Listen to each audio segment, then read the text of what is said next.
তো আল্লাহ রাব্বুল আলামিন হযরত আদম আলাইহিস সালামের পিঠের মধ্যে বরকতের স্পর্শ দিলেন। তো জারারি বেরোলো, ছোট্ট ছোট্ট, পিঁপড়ের চাইতেও ছোট ছোট, চোখে দেখা যায় না, মাইক্রোস্কোপ দিয়ে দেখতে হবে, তাও হয়তো নজরে পড়বে না। এত ক্ষুদ্রাতি ক্ষুদ্র জিনিস বের হয়ে ডান দিক ঘুরে গেল, ওটা সাদা। আবার আল্লাহ পাক বেবরকতের হাত পিঠে রাখলেন। এবার ডান দিকে যে পাহাড়ের মতো হয়ে গেছে, এই ক্ষুদ্র ক্ষুদ্র জিনিসগুলা দিয়ে কয় লক্ষ হাজার কোটি, কয় বিলিয়ন ট্রিলিয়ন কোটি এখানে আছে, তার কোনো হিসাব নাই।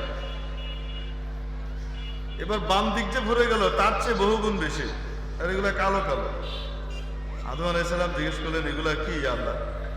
আল্লাহ পাক বললেন, যুররিয়াতুকা ইয়া আদম, আদম তোমার ছেলে পেলে, তোমার বাচ্চা কাচ্চা, এগুলাকে বের করলাম। এই যে দেখো, আল্লাহ সাদা সাদা ডান দিক, কালো কালো বাম দিক, এগুলা কি? সাদাগুলো হলো ডান দিকে যারা আছে তারা তোমার মতো পথের উপরে থাকবে, আমার দেওয়া নীতির উপরে চলবে, ফলশ্রুতিতে আমার মেহমানখানা জান্নাতে তারা জায়গা লাভ করবে। বাঁ দিকে যাদেরকে দেখছো, এরা তোমার নীতি, তোমার মতো পথকে বাদ দিয়ে, আমার নীতিকে বাদ দিয়ে অনুসরণ না করে তারা জাহান্নামের দিকে যাবে। এই হলো তাদের উপস্থিত জাতির বিবেক, উম্মতের মাথার মুকুট, ওয়াজিবুল ইহতিরাম হাদারাত উলামায়ে কিরাম, ভবিষ্যৎ ওয়ারাসাতুল আম্বিয়া, আজিজ তালাবা, ধর্মপ্রাণ ধর্মভীরু সর্বস্তরের তাওহীদি জনতা, পর্দার আড়ালের পরম শ্রদ্ধেয়া মা ও বোনেরা, আপনাদের সামনে মহাগ্রন্থ আল কোরআনুল কারীমের সর্ববৃহৎ সূরা সূরাতুল বাকারা গালিবান 256 নম্বর আয়াতখানি তিলাওয়াত করেছে। মুআজ্জাজ হাজিরিন, দুনিয়াতে ক্ষমতাসীনদের মধ্যে ক্ষমতার তারতম্য এবং পার্থক্য আছে। আমরা সকলেই জানি, মেম্বার সাহেবের উপরে চেয়ারম্যান সাহেবের ক্ষমতা, চেয়ারম্যানের চাইতে উপরে কার বলেন? আচ্ছা, এমপি সাহেবের ক্ষমতা। এমপি সাহেবের উপরে কার ক্ষমতা? মন্ত্রী সাহেবের ক্ষমতা। না, পাতিমন্ত্রী বাদ দেন কেন? তার উপরে উপমন্ত্রীর ক্ষমতা, উপমন্ত্রীর উপরে প্রতিমন্ত্রীর ক্ষমতা, প্রতিমন্ত্রীর উপরে আবার মন্ত্রী সাহেবের ক্ষমতা। মন্ত্রীদের মধ্যেও আবার তারতম্য আছে। অর্থমন্ত্রীর ক্ষমতা আবার একটু বেশি হয় সম্মানের দিক থেকে, কারণ সবাই ওখান থেকে মঞ্জুর করায়। আবার সার্বিকভাবে পুলিশ মন্ত্রী, স্বরাষ্ট্রমন্ত্রী, তার ক্ষমতাটা আরেকটু বেশি থাকে। এদের উপরে আবার প্রধানমন্ত্রীর ক্ষমতা, প্রধানমন্ত্রীর উপরে প্রেসিডেন্টের ক্ষমতা, যদিও ফিতা কাটাটাই, কিন্তু তাও সম্মানের দিক থেকে উপরে। আবার বাংলাদেশের প্রধানমন্ত্রীর যে ক্ষমতা, তার তুলনায় এর চেয়ে বড় শক্তিশালী কোনো দেশ হলে সেই প্রধানমন্ত্রীর ক্ষমতা আবার তার চেয়ে একটু কি হয়, বেশি হয়। আবার যদি মনে করেন যে দেশটা একটাই একটা বা দুইটাই একটা মহাদেশ, একটা দেশে দুইটা মহাদেশ, এই টাইপের যদি একটা দেশ হয়, তো তাহলে ধরেন যুক্তরাষ্ট্র, সেই আমেরিকার প্রেসিডেন্ট যিনি, তার ক্ষমতা আবার অন্যান্য প্রধানমন্ত্রী এবং প্রেসিডেন্টের তুলনায় একটু বলেন না কম, বেশি। তো ক্ষমতা তারতম্য আছে। মানুষের স্বভাব হলো, এটা মানুষের জন্মগত স্বভাব, সে ছোট ক্ষমতাসীন এর দিকে ধাবিত হওয়ার পরিবর্তে বড় ক্ষমতা যার, তার কাছে যায়। যার ক্ষমতাটা আরো বেশি লোকের উপরে চলে, ছোট ক্ষমতাসীনের উপরেও যার ক্ষমতা চলে। মানুষের স্বভাবগত বিষয় হলো ন্যাচারাল বিষয় হলো সে সেদিকে যায়, সে ওই ক্ষমতাসীনকে ধরে, ছোট ক্ষমতাসীনকে সে ধরবে না। আপনি দেখবেন ছোট্ট একটা বাচ্চা, মাত্র 2 বছর বয়স, এখনো বাচ্চাটা কথা ঠিক মতো বলতে পারে না, এই আব্বা আম্মা মাম এই টাইপের কথাবার্তা বলে আর কি, 2-4টে শব্দ টব্দ বলে। এরকম একটা বাচ্চা সে কিছু হলেই বাড়ির মধ্যে ভাই বোনের সাথে কোনো ঝামেলা হলে সে কাঁদতে কাঁদতে তার মার কাছে যায়। আবার যদি দেখে যে ঘরে বাবা উপস্থিত আছে, তাহলে সে কিন্তু বিচার দেওয়ার জন্য মা থাকলেও বাবার কাছে যায়। সে জিনিসটা বুঝে যে এই বাড়িতে অন্যদের তুলনায় মায়ের ক্ষমতা বেশি, আর মায়ের চেয়ে কার ক্ষমতা বেশি? বাপের ক্ষমতা বেশি। কেন? বিভিন্ন নালিশ টালিশ নিয়ে মা বাপের কাছেই যায়, এই আপনার ছেলেগুলাকে আমি পারলাম না মানুষ বানাইতে, এগুলো আমার সাথে কি কি করছে জানেন? তো সে দেখে যে পিচ্ছি এটা অটোমেটিক্যালি অনুভব করে যে এখানে বড় ক্ষমতাসীন বাপ, তাই সে কার কাছে যায়? বাপের কাছে যায়। আবার আপনি দেখবেন সে সারাক্ষণ বাপের কাছে থাকলেও দাদা বাড়িতে গেলে এই ছোট্ট বাচ্চা এখন আর সে বাপও চেনে না, মাও চেনে না, এখন এই বাড়ির সবচেয়ে বড় ক্ষমতাবান দাদা। সে দাদার কাছে গিয়ে যত নালিশ টালিশ আছে এই করছে, সে গিয়ে বিচার দিতে থাকে। অবাস্তব না বাস্তব? আমি আপনাদের দৈনন্দিন জীবন দিয়ে উদাহরণ দিচ্ছি। আমাদের দৈনন্দিন জীবনে আমাদের বাড়ি ঘরে যা ঘটে তা থেকে আমরা বলছি। মা যখন খুব রাগ দেখায় তো মায়ের বিরুদ্ধে বিচার নিয়ে বাধ্য করে, যেহেতু সে এসেছে ঊর্ধ্ব জগৎ থেকে, সে এসেছে ঊর্ধ্ব জগৎ থেকে, তার সৃষ্টি এই দুনিয়ায় না, তার সৃষ্টি ঊর্ধ্ব জগতে, 7 আসমানের উপরে জান্নাতুল ফেরদাউসে তার জন্ম।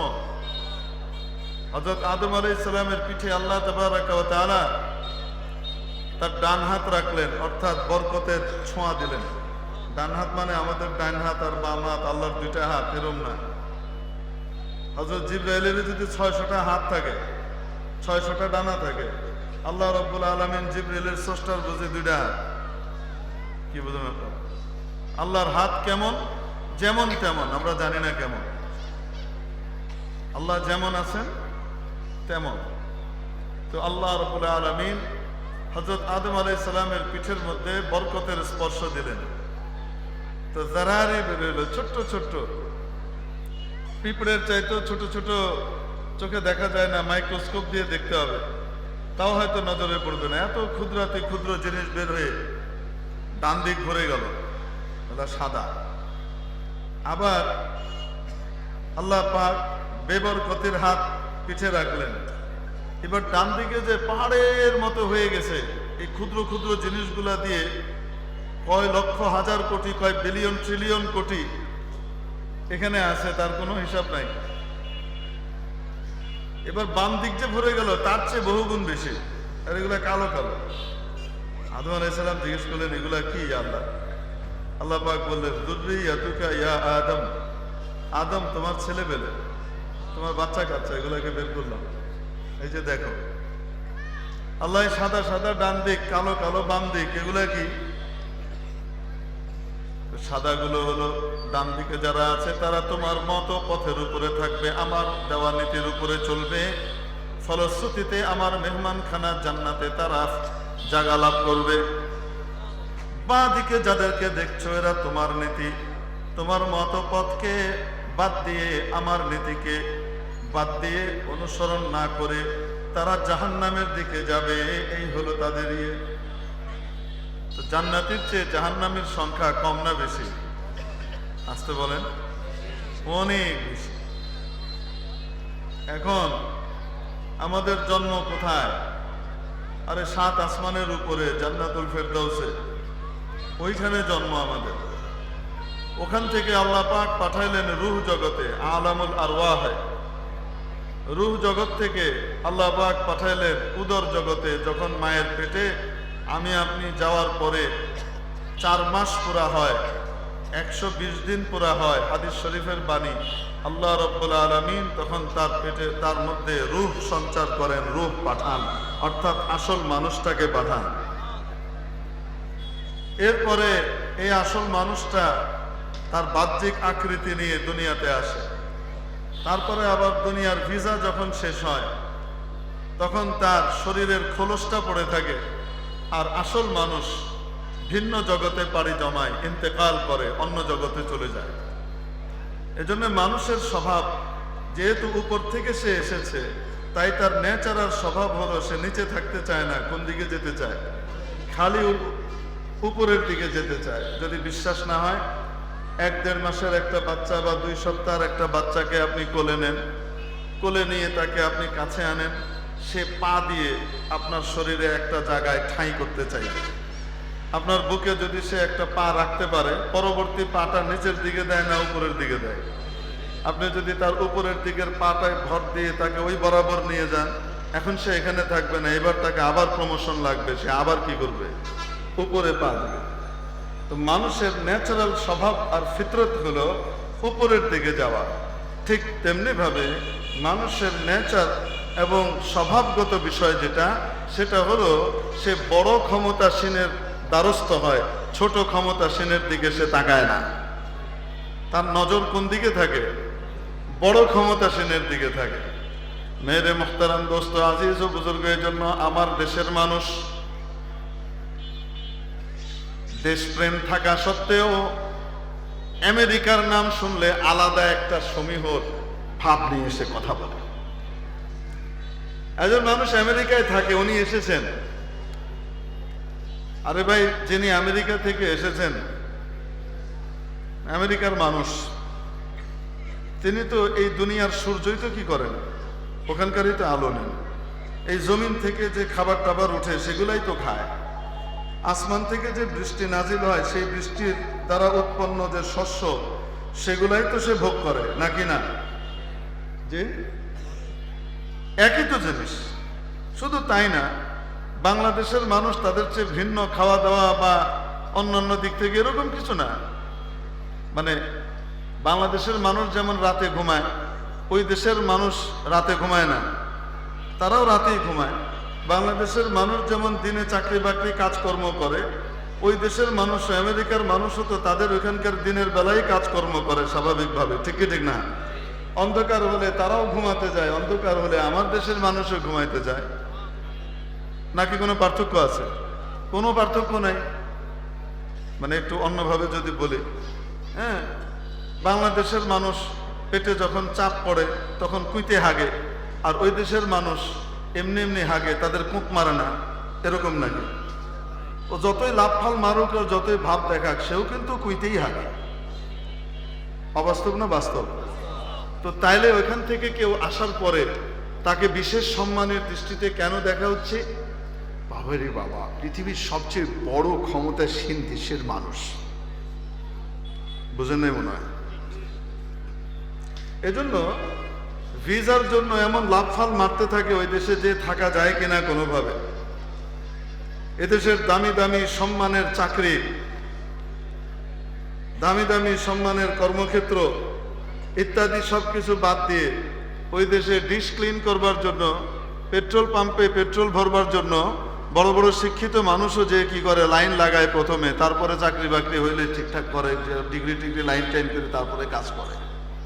ওখানে কি পরমারাধ্য খুঁজে পায় আল্লাহ ভালো জানে। কিন্তু তাও যাওয়ার জন্য কত কিছু, কেন বলেন তো? ওই যে ন্যাচারাল বিষয়, স্বভাব, পৃথিবীর সবচেয়ে ক্ষমতাধর দেশ এটা, সেই দেশে যদি আমি থাকি, ওখানকার পাসপোর্ট যদি আমি ক্যারি করি, যে কোনো দেশে যাব স্যালুট পাবো, অন অ্যারাইভাল ভিসা পাবো। আমাকে ভিসা নেওয়া লাগবে না, আমি গেলেই আমাকে স্ট্যাম্প করে ভিসা দিয়ে পাঠিয়ে দেবে, ভেতরে ঢুকিয়ে দেবে, ঠিক কিনা বলেন? এই যে সম্মান এবং ক্ষমতা, এই ক্ষমতার সম্মানের কারণেই ওই দেশে মানুষ যাবার জন্য কি করে, ঝাঁপ দেয়। ওখানকার পাসপোর্ট পাওয়ার জন্য নিজের জীবনের সবকিছু বিলিয়ে দিতে সে তৈরি হয়ে যায়। কেন? এটা তার ন্যাচারাল বিষয়। এটাকে আমরা যদি অস্বাভাবিক মনে করি, অস্বাভাবিক না, এটাই স্বাভাবিক, বরং এর বিপরীতটা অস্বাভাবিক। মানুষের স্বভাব সবচেয়ে বড় ক্ষমতার যে তার দিকে কি করা, নজর ফেলা। মেরে মুহতারাম দোস্ত, এজন্য রব্বুল আলামিন আমাদেরকে যে ইসলাম দান করেছেন, সেই ইসলাম আর দ্বীন হলো মানুষের স্বভাবজাত বিধান। গোটা পৃথিবীর মানুষের যে নেচার হতে পারে, কিয়ামত পর্যন্ত মানব দানবের যত নেচার হতে পারে, মানুষের সেই নেচারকে সামনে রেখে রব্বুল আলামিন যে বিধিবিধানগুলো নাজিল করেছেন, সেই বিধিবিধানগুলোর সামষ্টিক রূপের নাম হলো ইসলাম।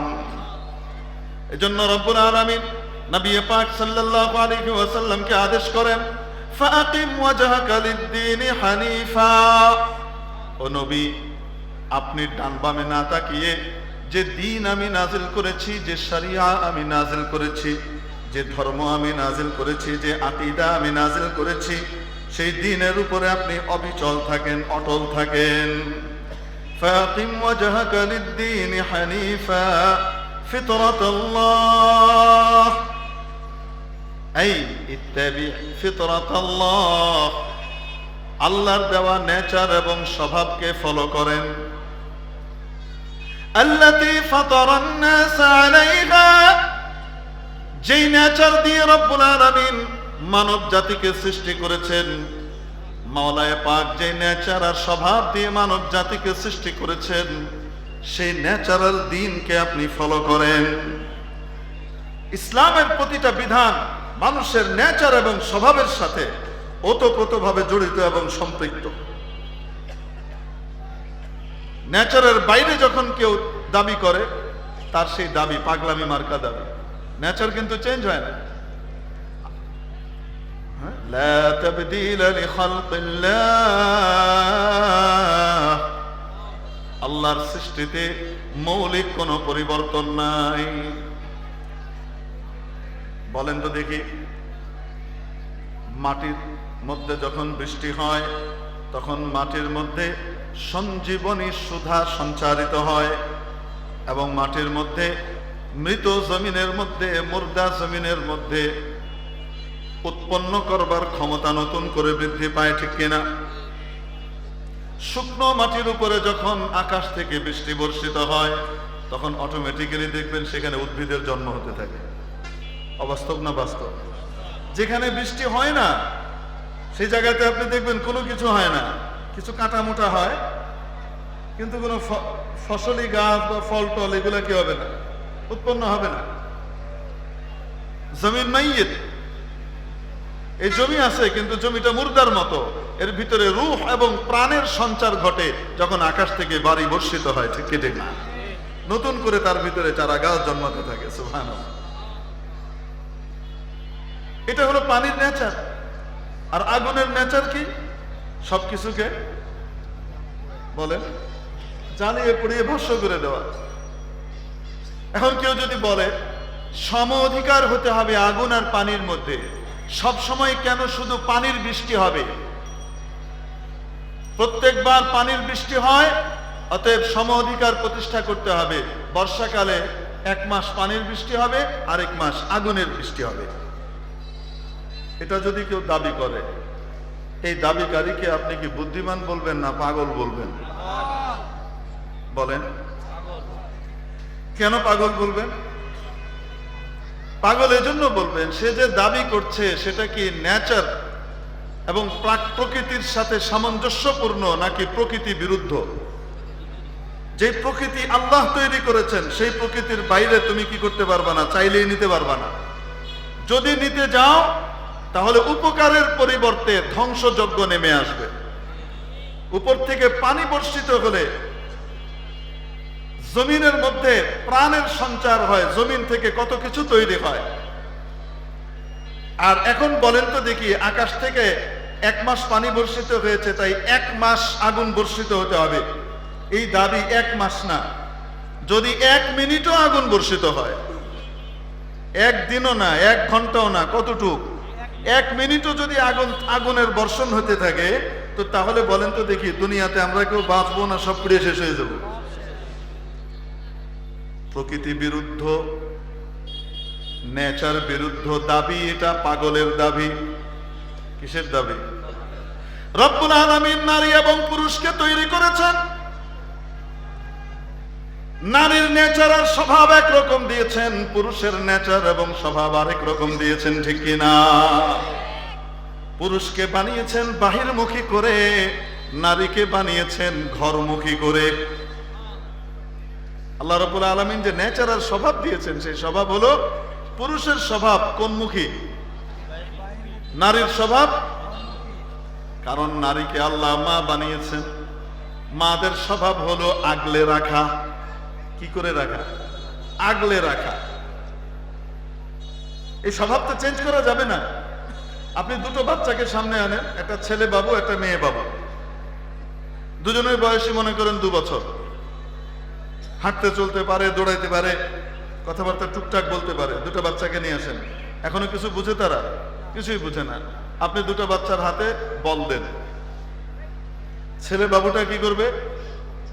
বলটাকে দূরে ছুঁড়ে মারবে, ছুঁড়ে মেরে একটা লাথি। বুঝেন নাই মনে হয়?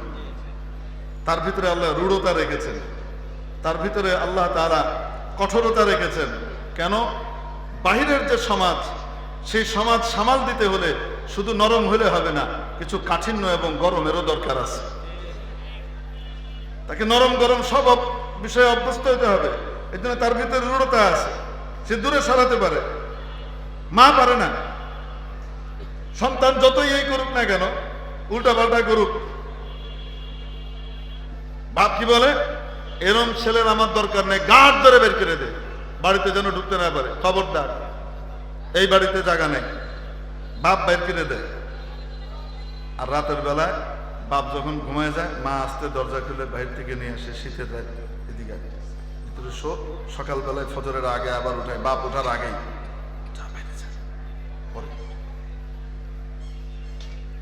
হয় কি হয় না? কেন? আল্লাহ পাক এই নেচার এবং কঠোরতা দিয়ে তাকে তৈরি করছেন। আর বাপের এই কঠোরতা যদি না থাকতো, তো তাহলে সব পোলাপাইন নষ্ট হয়ে যেত। বাপের কঠোরতার দরকার আছে, মায়ের কোমলতার দরকার আছে, অথবা বাবা মা দুজনের যে কোনো একজন কঠোর, আরেকজন কোমল, একজন নরম তো আরেকজন গরম। এটা হইতে হয়, না হলে সন্তান মানুষ হয় না। এটা তৈরি করে দিয়েছেন কে?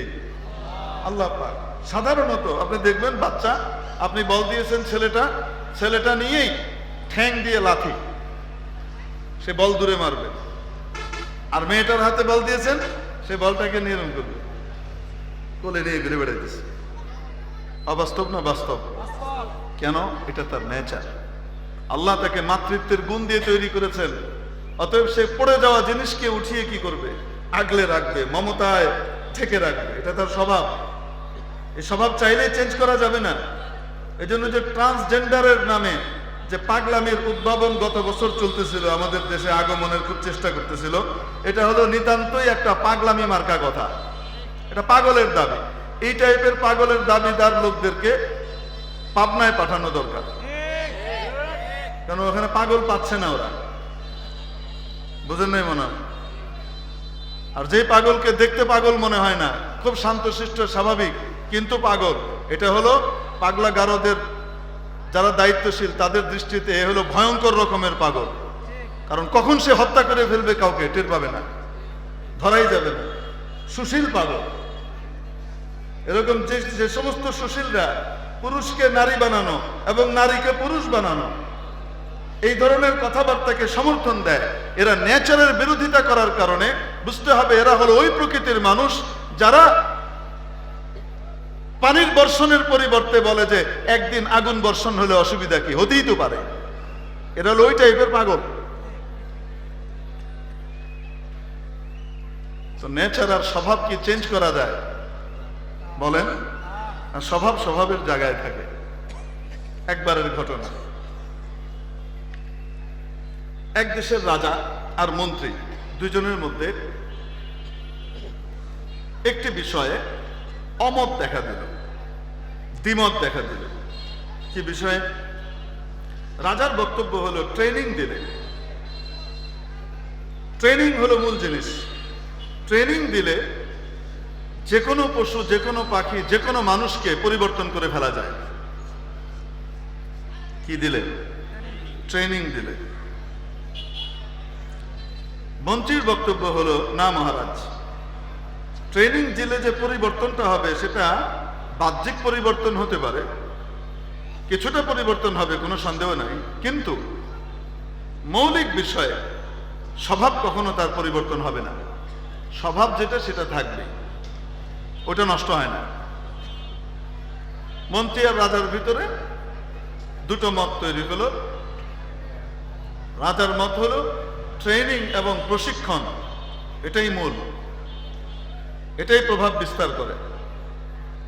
মন্ত্রীর মত হলো সেটাই মূল নয়, সেটার দ্বারা সাময়িক পরিবর্তন আসতে পারে, কিন্তু স্বভাব যেটা সেটাই প্রভাব বিস্তার করে। স্বভাবটাই সময় মতো মাথার উপরে আসে।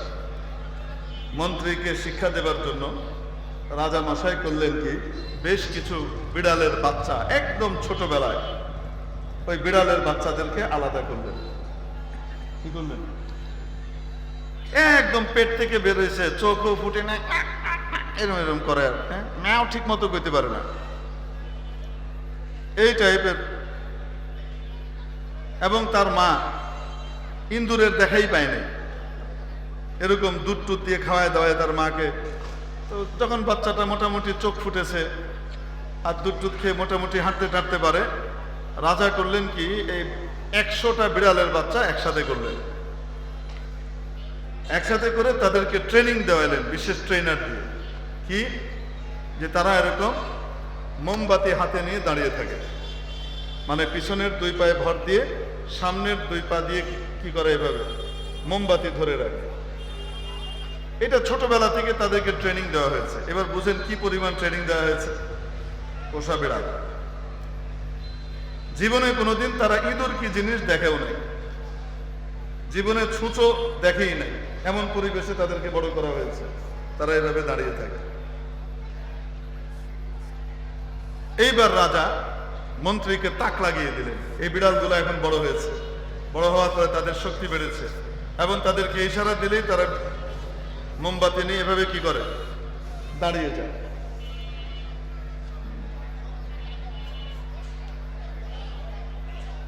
তো কি সিস্টেম হলো, রাজা যখনই দরবার হলে ঢুকেন, বিড়ালগুলো মোম নিয়ে দাঁড়িয়ে যায়। রাজাকে কি জানায়, সম্মান জানায়। এইভাবেই তাদেরকে ট্রেনিং দেওয়া হয়েছে। রাজা খুব গর্বিত ভঙ্গিতে আসনে বসে মন্ত্রীকে বলছেন, দেখেছো, দেখো প্রশিক্ষণে কি না হয়, ট্রেনিং এ কি না হয়, এই যে দেখো।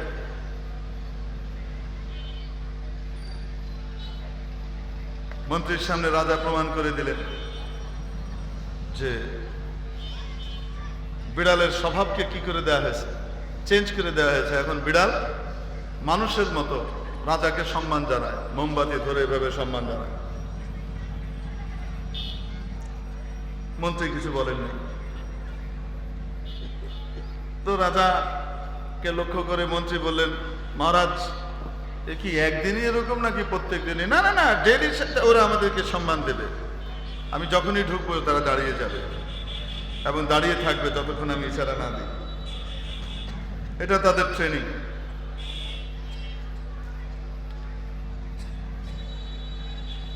তো মহারাজ এর কথা শুনে মন্ত্রী বলেছেন, ঠিক আছে, আগামীকাল দেখা যাবে। পরের দিন মন্ত্রী পকেটের ভিতরে একটা ইঁদুর ঢুকিয়ে নিয়ে আসছে। কি ঢুকিয়ে নিয়ে আসছে? একটা ইঁদুর। ওটা কেমন ভাবে বেঁধে এনেছে যেন বেরোতে না পারে, ওইভাবেই তাকে বেঁধে ভিতরে নিয়ে আসছেন।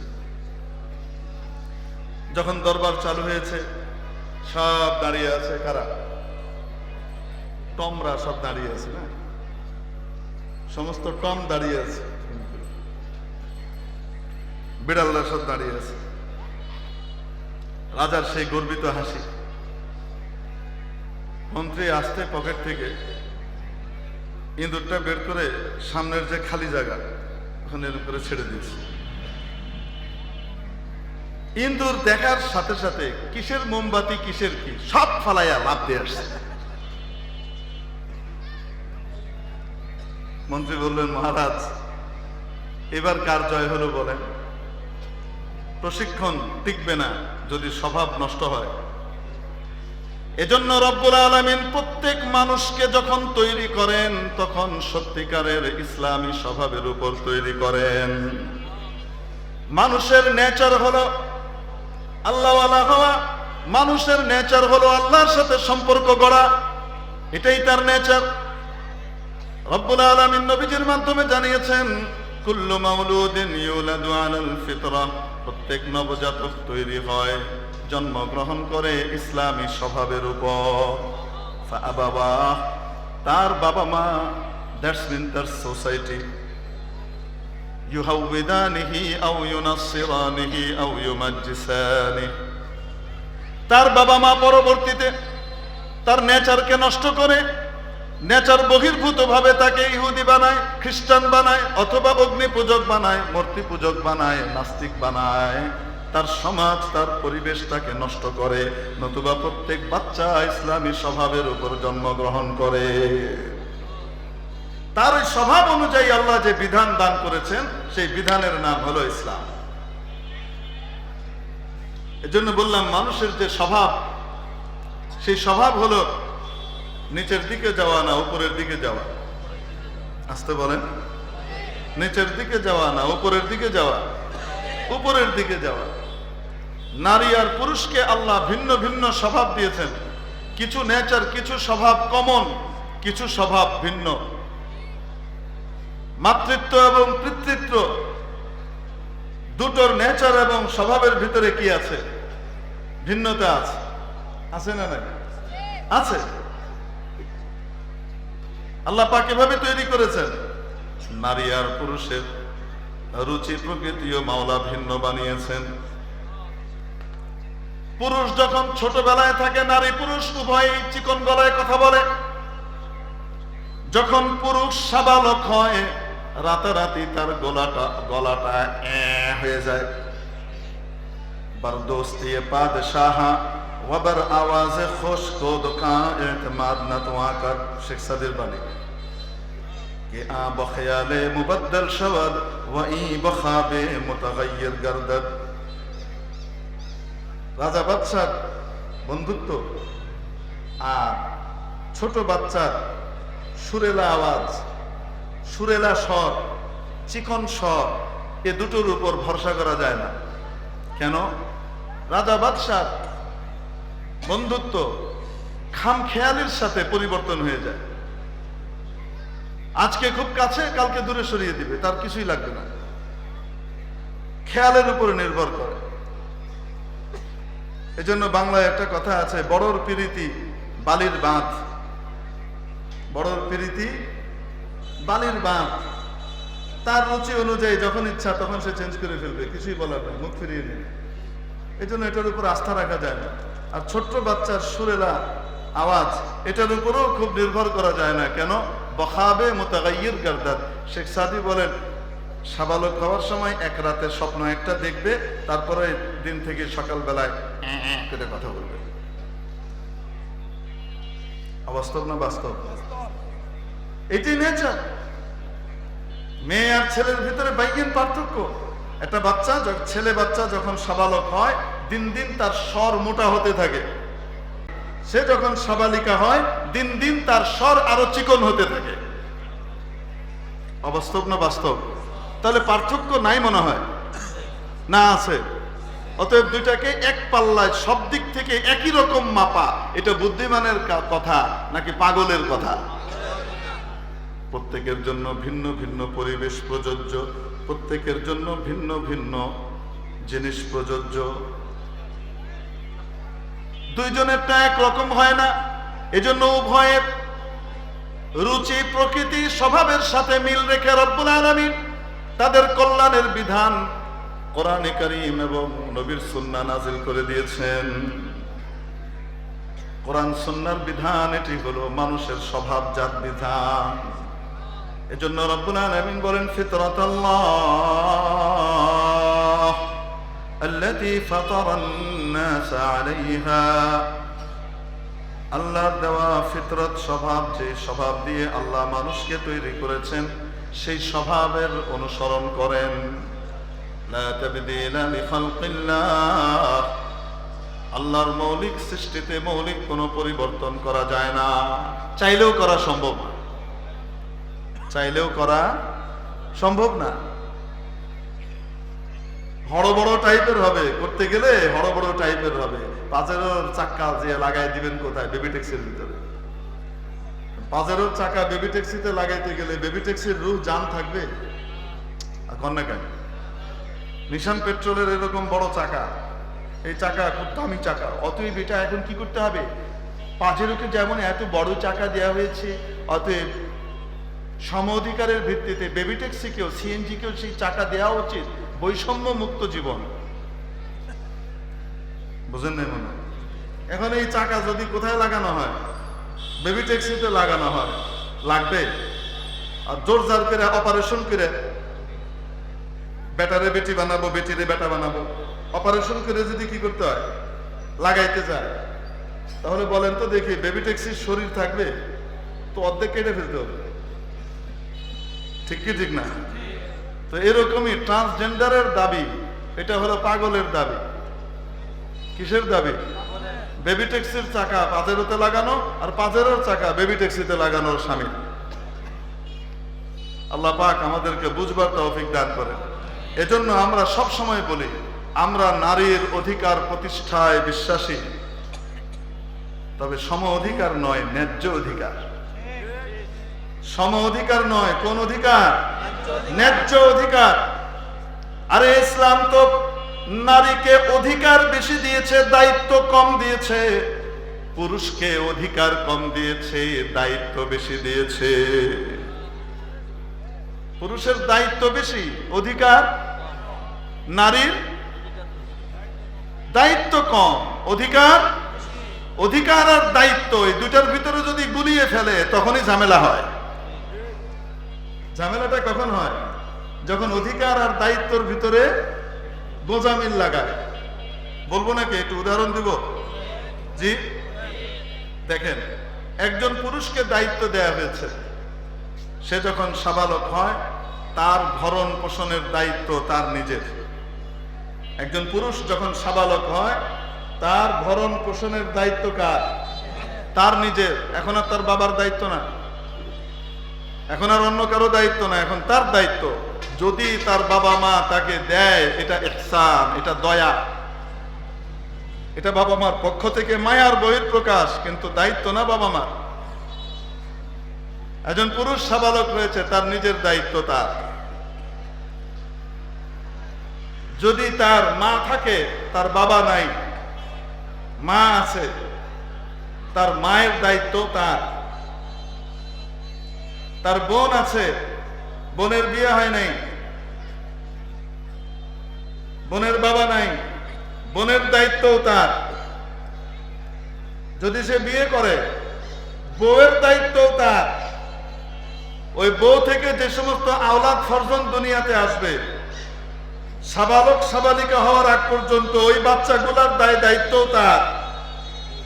তার দায়িত্বে শুধু তার নিজের খাওয়া না, নিজের খাওয়া, নিজের পড়া, তার মা, তার বোন, তার স্ত্রী, তার সন্তান সন্তানাদি, এদের সকলের দায়িত্ব কার? আসতে বলেন, এই পুরুষের। অপরদিকে একজন নারী, তাকে তার নিজের দায়িত্ব দেওয়া হয় নাই, অন্যের দায়িত্ব তো পরে। কেমন? নিজের দায়িত্ব দেওয়া হয় নাই।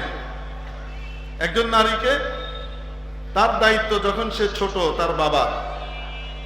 যদি তার বাবা না থাকে, তার ভাইয়ের। যদি তার ভাই না থাকে, তার চাচার। আর যদি মনে করেন বাবা আছে, যতদিন বাবা জিন্দা আছে বাবার।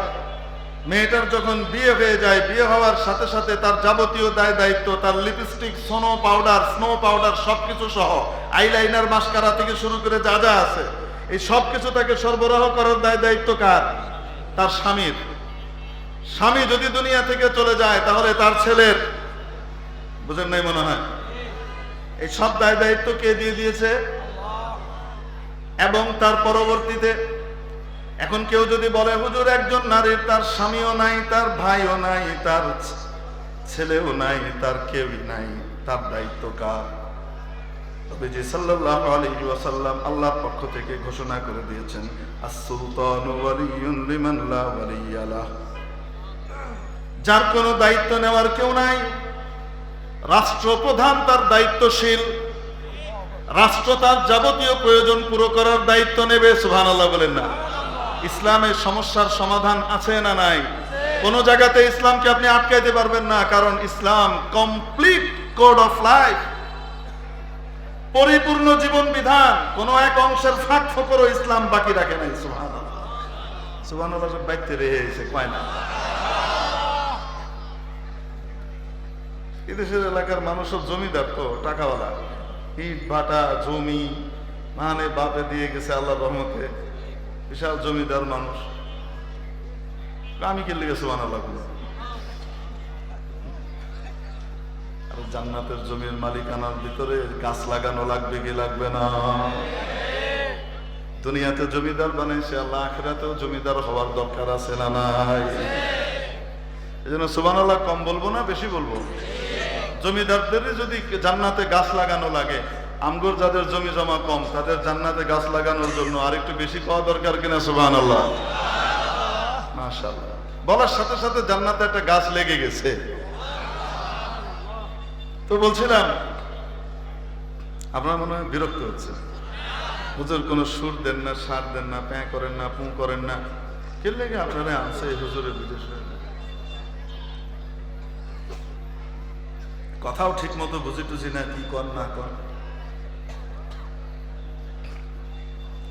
এখন বলেন তো দেখি, একজন পুরুষের দায়িত্ব কি কি? তার নিজের, তার বাবা মা, তার স্ত্রীর, তার বোনের, তার সন্তানদের, সকলের, ঠিক কিনা? আর আরেকজন বলেন, একজন নারীর ছোটবেলায় তার বাবা, বিয়ে হওয়ার পরে তার বলেন তার স্বামী, যদি স্বামীও নাই বাবাও নাই তো ভাই, যদি ভাইও নাই স্বামীও নাই বাবাও নাই, তার দেখাশোনার কেউই নাই, জমি জায়গাও তার নাই, তার কোনো ইনকামের কোনো ব্যবস্থাই নাই, তার মাসিক খরচ যোগানের দায়িত্ব কার? রাষ্ট্রের।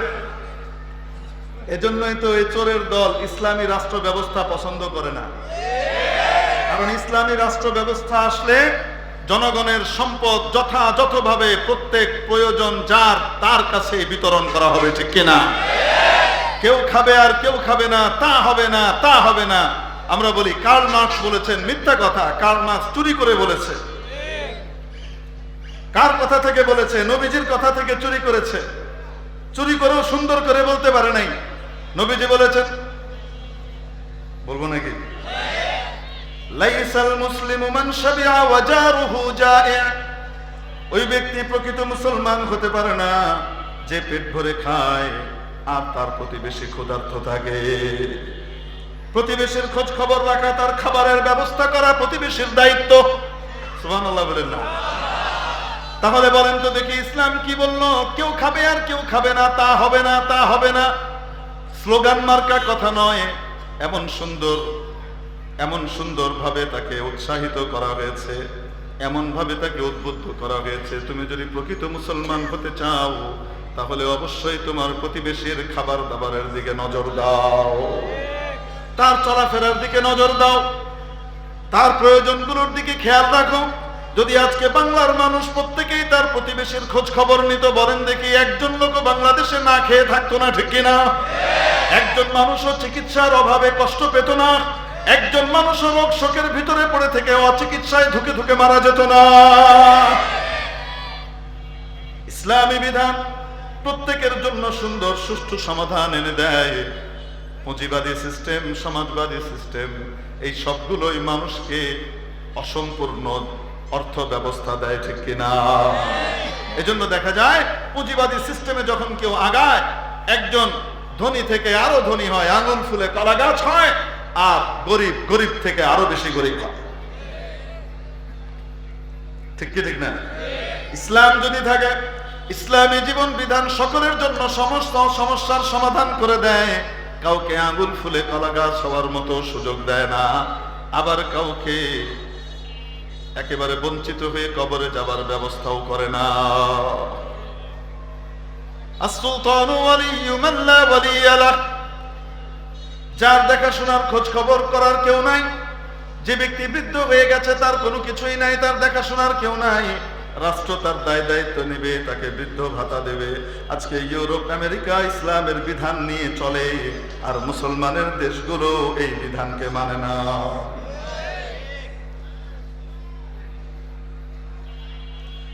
তো বলছিলাম একজন নারীর তার নিজের খরচের দায়িত্বটাও তার না, ঠিক কিনা?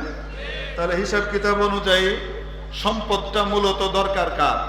সব দায়িত্ব যার। যার কোনো দায়িত্বই নেই তো সে সম্পদ দিয়ে কি করবে? তার তো কোনো দায়িত্বই নেই, তার সব সমস্যার সমাধান তো দেওয়া আছে, ঠিক কিনা? ইনসাফ তো ছিল যে সমস্ত কিছুর মালিকানা কে পাবে? ছেলে পাবে। বাপের এখান থেকে মায়ের এখান থেকে যে সম্পদ আসবে সেই সবগুলা পাবে কে? ছেলে। আর মেয়ে, ভাই তোমার যেহেতু কোনো দায়িত্ব নাই, তোমার সবকিছু প্রয়োজন পুরো করার দায়িত্ব তো আরেকজনকে দিয়ে রেখেছি, তাই তুমি কিছুই পাও না। আরে যুক্তির বিচারে বলছি, বলেন এরকম হওয়ার কথা ছিল কিনা? কিন্তু রব্বুল আলামিন নারীদেরকে সম্মান দিয়েছেন যে না, তারও ইচ্ছা হতে পারে দান করার, তারও ইচ্ছা হতে পারে বিভিন্ন ভালো কাজে অংশগ্রহণ করার, ঠিক কি ঠিক না? তারও নিজের শখ পুরো করার জন্য কিছু জিনিস দরকার হতে পারে। এজন্য 10 ভাগের 1 ভাগ দিলেই হতো, তা না দিয়ে রব্বুল আলামিন পরিপূর্ণ অর্ধেক দিয়ে দিয়েছেন।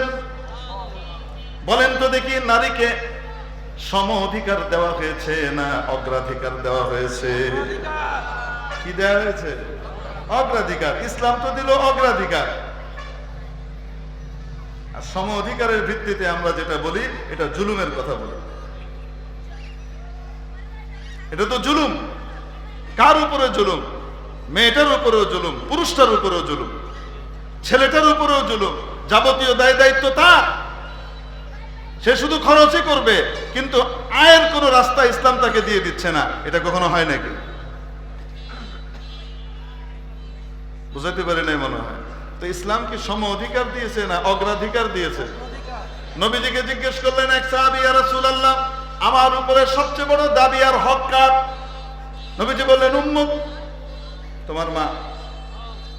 সুম্মা মান? ইয়া রাসূলুল্লাহ, তারপরে কার? আমার কাছে খেদমত চাইতে পারে, আমার খেদমতের হকদার সবচেয়ে বেশি, এরপরে কার? উম্মুক, তোমার মা। ইয়া রাসূলুল্লাহ, তারপরে কার?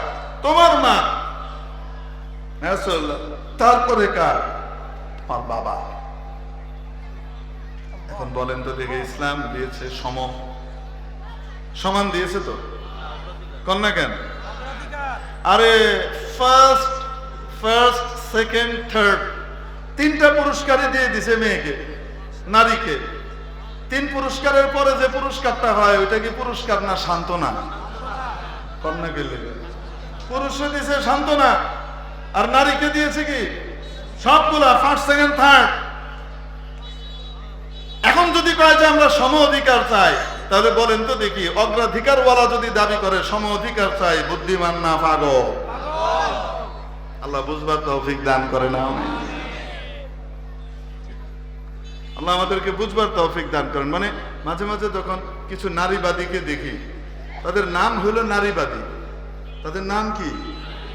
আসলে এরা হলো কুফুরবাদী, আসলে হলো পাশ্চাত্যবাদী, আসলে হলো আল্লাহ বিরোধীবাদী। এদের কাছে নারী কারা? যারা ন্যাংটা হয়ে ঘুরবে। তাদের কাউকে যদি বলা হয়, বাবা তুমি মা তুমি ন্যাংটা হয়ে ঘুরো না, সমাজের ভিতরে বিশৃঙ্খলা তৈরি হয়। একটা সুশীল পরিবেশ আমাদের বাংলাদেশে। এই সামাজিক বিষয়ের দিকেও তুমি একটু লক্ষ্য করো। তুমি বাড়িতে কি পড়লা সেটা আমাদের দেখার বিষয় না, সমাজে যখন বের হবা সমাজকে সম্মান করো। এটা বললে হাহা করে নারীবাদী চলে আসবে, নারী অধিকার লঙ্ঘিত হয়েছে, লাঞ্ছিত হয়েছে, আমাদেরকে অপমানিত করা হচ্ছে, এদেশে নিগ্রহ করা হচ্ছে, আমাদের দেশে নারীর অধিকার নাই, যার যা ইচ্ছা সে সেটা পড়বে, এখানে আপনি বাধা দেয় কি? বাবা, আমরা বলি ভেরি গুড।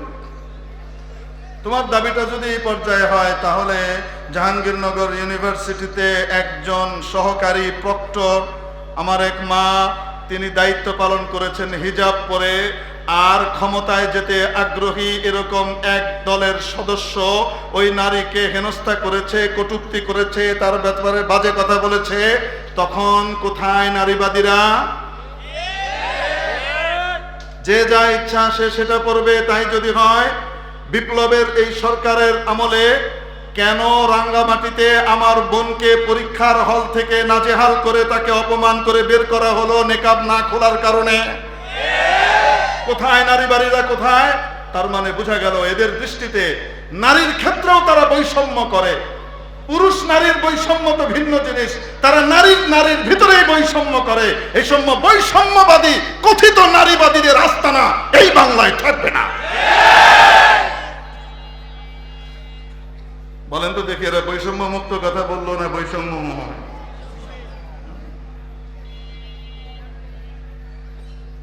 এই আল্লাহ, আল্লাহ আমাদেরকে বুঝতে বলি আমিন।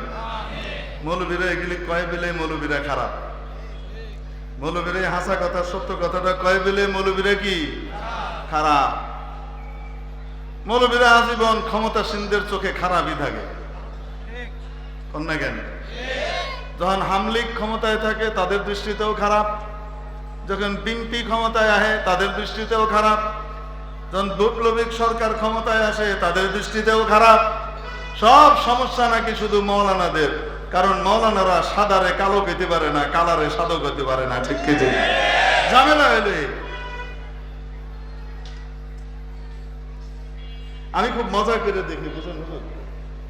এক হাদিস বয়ান করছে এক আমলে, এই 5ই আগস্টের আগে যখন ওই হাদিস কইতাম তখন তৎকালীন ক্ষমতাসীন যারা আছে ওই পার্টির লোকজনের চেহারা কালো হয়ে যেত, চেহারা হয়ে যেত আবু সানকন্তরীরা আমার দিকে তাকান এরম হয়ে থাকতো।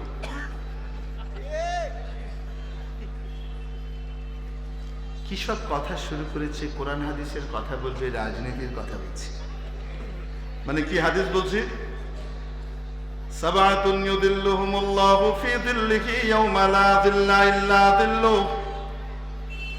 হযরত আবু হুরায়রা রাদিয়াল্লাহু তাআলা আনহু বলেন, নবী পাক সাল্লাল্লাহু আলাইহি ওয়াসাল্লাম ইরশাদ করেছেন, 7 ক্যাটাগরির মানুষ যাদেরকে রব্বুল আলামিন কিয়ামতের দিন, যেদিন কোনো ছায়া থাকবে না আল্লাহর আরশের ছায়া ছাড়া, মাওলা পাকের আরশের ছায়ায় জায়গা দেবেন, তাদের সাথে ভিভিআইপি ট্রিটমেন্ট দেওয়ার ব্যবস্থা করা হবে। এক নম্বর আল ইমামুল আদল ওয়াস সুলতানুল আদিল। এক riwayate ইমামুল আদল, অন্য riwayate as-সুলতানুল আদিল। ন্যায়পরায়ণ শাসনকর্তা, ন্যায়পরায়ণ বাদশা, ন্যায়পরায়ণ ক্ষমতাবান, যার কাছে বিরোধী দল সরকারি দল আপন পর ন্যায় অন্যায়ের ব্যাপারে সমান। অন্যায় করলে নিজের দলেরও ছাড় নাই, অন্য দলেরও ছাড় নাই। ন্যায়ের উপরে থাকলে বিরোধী দলকেও সে সম্মান করে। বুঝলেন নাই মনে হয়? এই ওয়াজ যখন তখন করছি না, তখন চেহারা এরম হয়ে থাকতো, ভাল লাগতেছে না। কারণ তার পার্টি, তারা তো বিরোধী দলরে কি করবে? দমন করবে। এই কাজ লয়ে আইছে। সরকারি দলের অপকর্ম করে কেউ থানায় গেছে, পুলিশ অনেক কষ্টে অপরাধী ধরছে, ফোন করে বলে, ওসি সাহেব আপনার কি ট্রান্সফার হওয়ার ইচ্ছা আছে নাকি? আপনি জানেন না আমার দলের লোক আপনি ধরেছেন, আপনার তো সাহস কম না? এরপর আর ফোন করবো না। কি করবেন আপনি বোঝেন। বেচারা ওসির মাথায় গাড়ির উপরে মাথা কয়টা, কি আর করবে, খুললে ছেড়ে দিছে। কারণ অন্য অঞ্চল থেকে যখন ওসি সাহেব আসে তো এলাকার ভিতরে ওসি সাহেব রোহিঙ্গা থাকে। যদি সরকারি দলের লোকজন ওসির বিরুদ্ধে যায় তো বেচারা ওসি কি থাকে? কি কারণে? এরা এখানে তাণ্ডব করবে, ফাইজলামি করবে, অশান্তি সৃষ্টি করবে। এন দিয়ে ওসি ঠেকাবে তো এন দিয়ে কি করবে? ফাইজলামি করবে, এগুলি করবে। বুঝেন নাই মনে হয়? তো বেচারা ওসি কি করবে? আচ্ছা ঠিক আছে, ছেড়ে দিচ্ছে। আর বিরোধী দলের একজন, স্যার এই ছিনতাই কাজে উনি জড়িত ছিলেন, আমাদের সিসিটিভি ফুটেজে দেখা গিয়েছে, তাই তাকে গ্রেপ্তার করেছি। আপনি বোঝেন না এখানে কাকে গ্রেপ্তার করতে হয়? সিসিটিভি ফুটেজ গায়েব করে যা করার করেন। মানে আপনি ওই বাড়িটা চেনেন না? ওই বাড়ি মানে বুঝছেন নি? বিরোধী দলের এক নেতার বাড়ি। বুঝেন নাই? অতএব আকাম করবে সরকারি দল, ধরতে হবে বিরোধী দল। বুঝেন নাই? ক্ষমতাসীনদের সিস্টেম থাকে কিন্তু এরকমই প্রায়। ইল্লা মাশাআল্লাহ, আলহামদুলিল্লাহ, আগের চেয়ে আমরা এখন কিছুটা হইলেও ভালো, ঠিক কিনা? তবে আমরা আরো ভালো চাই ইনশাআল্লাহ। আমার দেশকে আল্লাহ আরো ভালো করে দেখ, বলি আমিন। এটা কেমনে হবে? আমাদের আমল যত ভালো হবে, আমাদের শাসনকর্তা তত ভালো হবে। আমাদের আমল যদি নষ্ট হয়, তো আল্লাহ আমাদের উপরে ওই রকমই নষ্ট জিনিসই চাপাই দিবে, ঠিক কি ঠিক না? যাই হোক, আমরা অন্য কথায় গেলাম। তো ওই সময় যখন এই বয়ান করতাম না, দেখতাম চেহারা পাংশু হয়ে গেছে, মানে হাসি আসতে চাচ্ছে না। হ্যাঁ, তাকিয়ে যখন ওনার দিকে তাকিয়ে কথা বলতে চাই, তখন মানে হাসি আসতে চায় না, মরা হাসি দেখ, মানে ভেস্কির মতো হাসি বের, ভাল লাগছে না। মজার ব্যাপার হলো, এখন তারা কোন দলে? ক্ষমতায় না ক্ষমতা হারা? এখন যখন এই হাদিস বলি, সবার আগে বলে ঠিক, চেহারা ঝলমল করে, চেহারা মনে হয় যেন মতির মতো চমকাচ্ছে। এই হুজুর ভালো, ইনসাফের কথা বলো। এই ইনসাফের কথা আগে কইছি, তখন তো চেহারা বিগড়ে গেছে, বুঝেন নাই মনে হয়?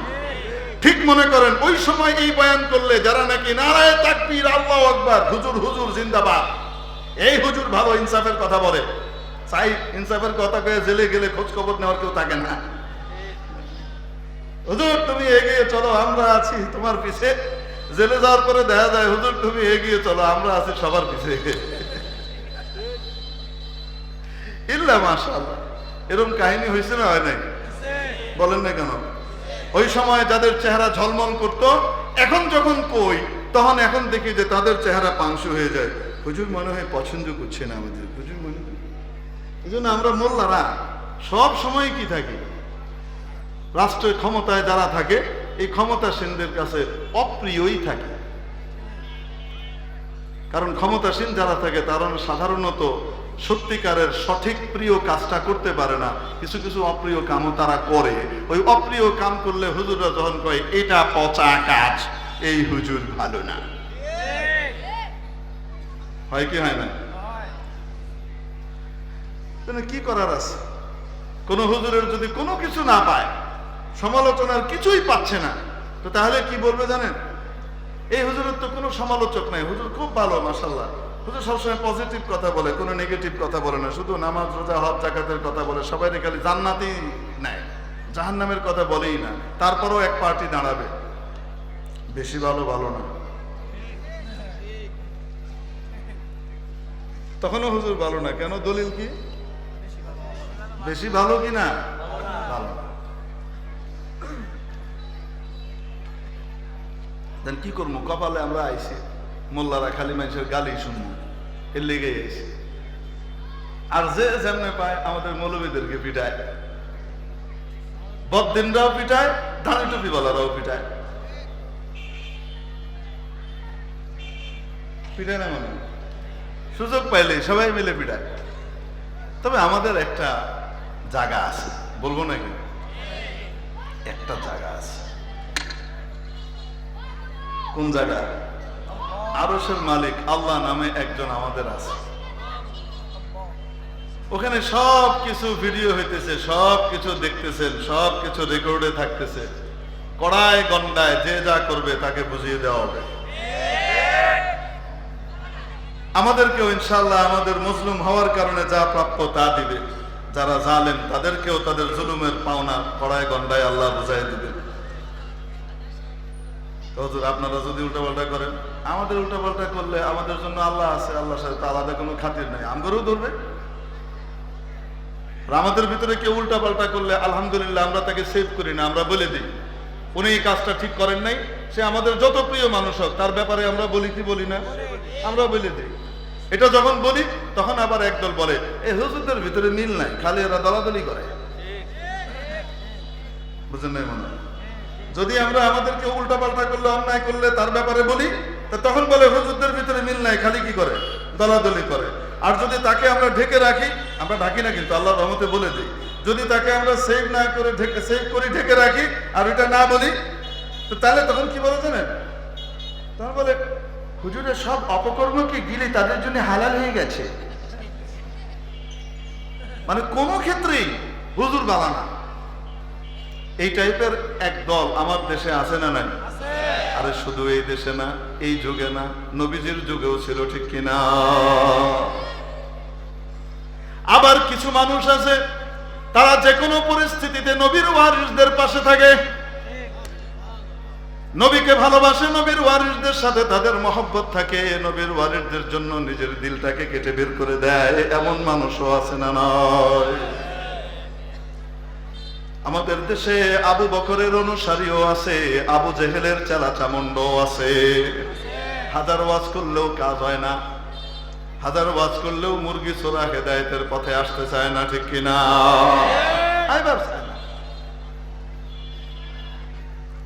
মুরগি চোরা আর তাদের অনুসারীরা ঘাপটি মেরে বসে আছে, সুযোগ পাইলেই মাথা বের করে বলে আগেই ভালো ছিলাম। আগেই কি ছিলাম? ভালো ছিলাম।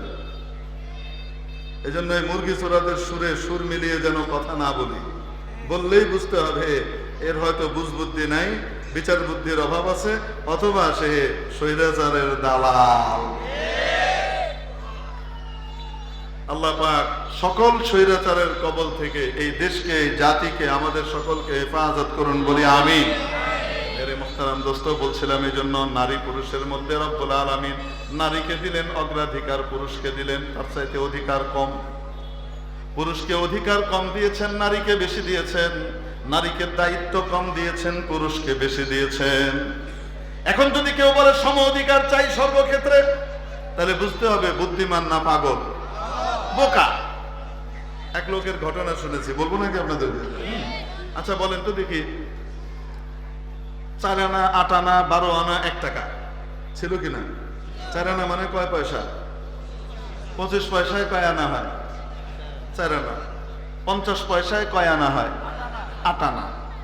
আরো 25 পয়সা বাড়ান, 75 পয়সায় কত হয়? 12 আনা। 25 পয়সায় 4 আনা, তারপরে 8 আনা, আর 75 পয়সায় কত? কারণ এই জমানা আনার জমানা না, এই জন্য আমাকে ইয়াদ করাইতে হইতেছে। আমাদের ছোটবেলায় তো সবাই বুঝতো 12 আনা কি জিনিস। এখন তো 25 পয়সা নামে কিছু নাই, 50 পয়সাও খুঁজে পাওয়া যায় না। ছিল 8-10 বছর আগে, এখন 50 পয়সাও নাই। ন্যূনতম কয় টাকা? 1 টাকা।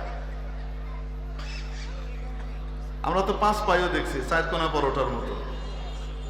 4 কোনা পরোটা আছে না, ওরকম 5 পাই ছিল। কত? 5 পয়সা। এই হিসাব জানা আছে তো? 4 আনা, 8 আনা, 12 আনা, 1 টাকা। মানে 4 আনা, 8 আনা, 12 আনা, 16 আনা। 16 আনায় কত হয়? 1 টাকা।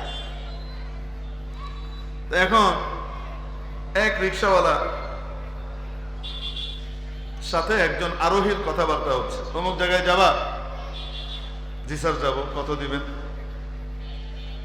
তো উনি বললেন তোমাকে 12 আনা দিব। কত দিব?